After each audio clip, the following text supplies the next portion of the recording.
Senator, let's dive in. My first question to you, based on reporting by Reuters and what you have looked at as a senator on armed services, are you satisfied with the quality of housing military families are living in right now?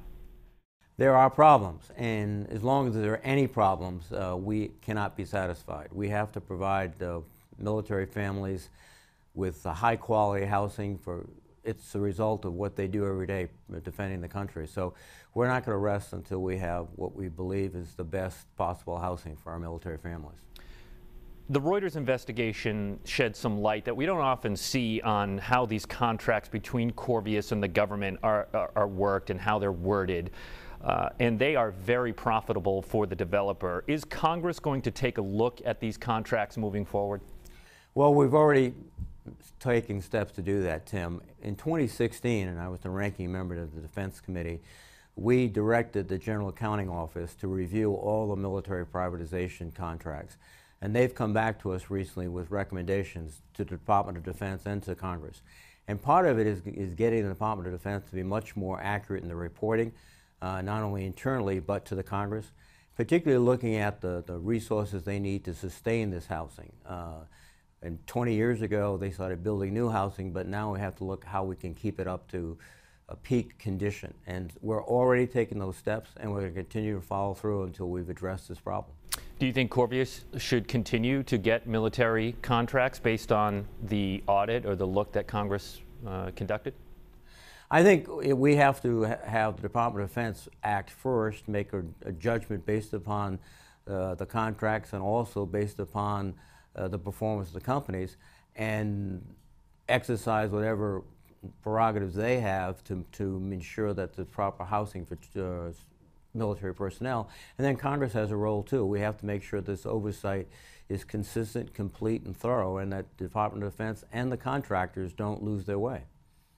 As you know, so that's looking forward. Let's just look back here. As you know, Corvis receives money via rent from families and through stipends from the military for soldier housing.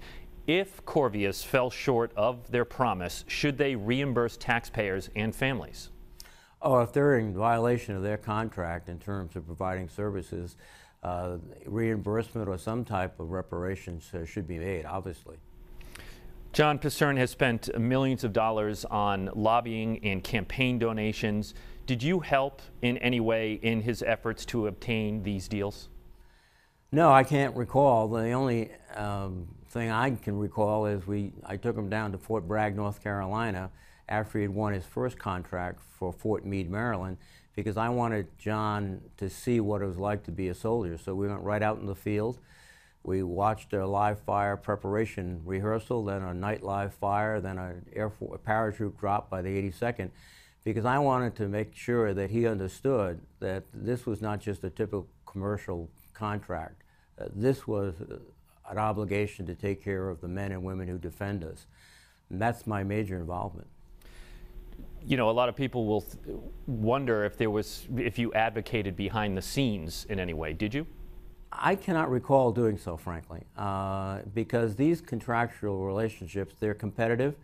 It was several different companies vying for access to the contract, and ultimately the decision was made by the Department of Defense, not by the Congress. They weren't designated by Congress. No one was selected by Congress. The optics, though, are pretty rough, Senator. I'd say, you know, he has spent hundreds of thousands of dollars on campaign donations. You've received a lot of money from him. And really, to the general public, it looks like he is buying access here. How do you respond to that? Well, he decided to compete for this military housing contract. The first one was years ago, I think in 2000 or 2001. At Fort Meade, and he won the competition, and that was something based upon his business model and also his success, his family's success in Rhode Island as real estate operators for a very, very long time, a very good private Rhode Island family business. And then he's continued to pursue these contracts. My effort was simply, as I said, I wanted to make sure if he's going to take care of soldiers, to know that what they do, and it's not just a conventional commercial operation. And have you have to picked put up the more phone in. and have you picked up the phone and asked him that in recent days or weeks after a lot of this reporting has come out? Have you talked to Frankly, him? no, I haven't. I haven't really had a chance to speak to John for 3 or 4 years. We're looking at this issue not just from the perspective of one company. We're looking at it from the perspective of several companies. That's why back in 2016, I helped in a way to get the GAO, the Government Accountability Office, to start looking at this problem of military housing.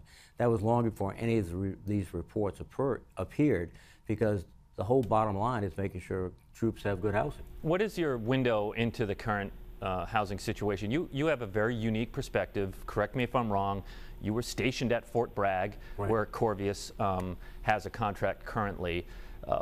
Have you visited any of the housing, or what have you seen? What is your level of understanding of what the conditions are right now? Well, I haven't been visiting many military posts inside the United States. I've been going overseas mostly. I think what we're hearing, and I think it's credible from these Reuters reports, is that there's shortfalls in the housing. We're now trying to get our hands on whether they're significant or or how significant they are, and then we're going to take appropriate steps to fix them.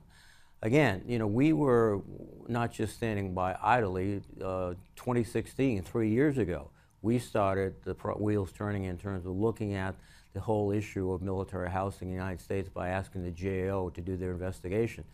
So we're now going to take those results and start moving systematically with the Department of Defense to ensure that we have the highest level of housing available for our troops. Correct me if I'm wrong, Senator, and we'll wrap up pretty soon here, but correct me if I'm wrong. You keep mentioning the GAO report. Is there another audit that is ongoing right now, and we're waiting for the results of that one? I think that IG has made inquiries at the Inspector General of the Department of Defense. The one that has been published already is the Government Accountability Office report that I referred to. There could be others, but part of what we're doing is that certainly the staff level on Service Committee is reaching out. I've been in touch with some of the families who've reported difficulties with housing. We want to get their viewpoint too. We want to make sure we're comprehensive, and we're going to continue these efforts using whatever sources are available and trying to get down to determine what the status of the housing is throughout the military and get it up to what we consider to be something worthy of military families. I would hope so. I'll have to ask Chairman Inhofe, but he has properties in his state of Oklahoma that are affected too, so I would assume he'd be sympathetic.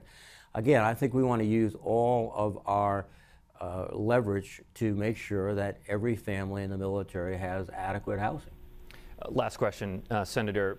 A lot of families are affected by this. Some of them, as you point out, may be calling into your office. What is your message to the military families that are living in substandard housing right now?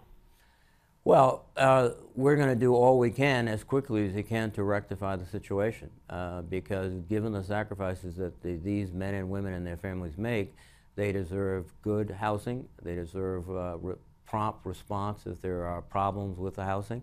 That has to be synchronized with the Department of Defense as well as with the contracting companies. And there are several companies that are engaged in this military privatization.